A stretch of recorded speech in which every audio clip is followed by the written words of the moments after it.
It was very frustrating. We've been working hard the whole year to just go out and have a couple key people get hurt. It's very frustrating to have your season shut off early. We felt like we had that game at halftime and just kind of went down from there.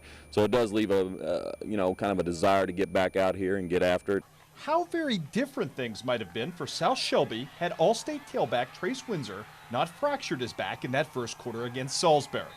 The upshot, however, is that the Cardinals franchise back has been given a clean bill of health to compete and a motivated window to improve on the 1,800 rushing yards and 17 touchdowns he amassed as a sophomore. He had a good offseason. He's worked hard to get back. The back's doing fine, and he's one of those kids that's got great vision, great feet, just sees the field real well and follows his block. So, very important to our team. We got to have a back that can rack up those yards and touchdowns for us, and Trace Windsor's that type of kid.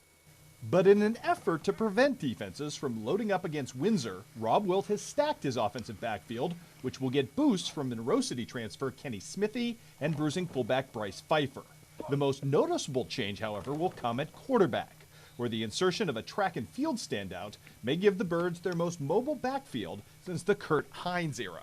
I feel like with our new quarterback, Brett, we're going to be running a lot more speed. It's going to be a lot quicker. Teams aren't going to know it's hitting them. I don't know if we've got the offensive line that we've had in the past, those guys that are 250 and can move. We don't have those type of kids this year. So we're going to have a little misdirection, and hopefully Brett Thruckle will allow us to do that at quarterback.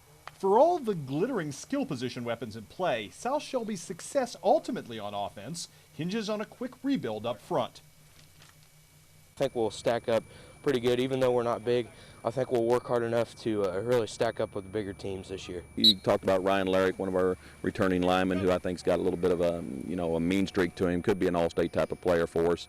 You throw in a Sidney Weir, a sophomore kid who at center possibly, and Derek Bishop and Ryan Thrasher, and then Jacob Trivet, who had played a little offensive line for us last year, will have to step up too. So we've got some new kids in there, but we've got to rebuild and go with it.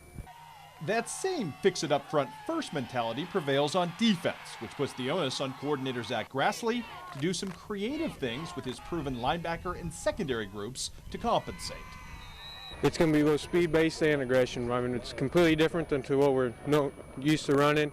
It's new for us, so it might take us a little while to get clicking real good, but we'll be out there after. We got some high goals, and the only way I know to go about it is hard work and discipline and just hopefully outwork our opponents.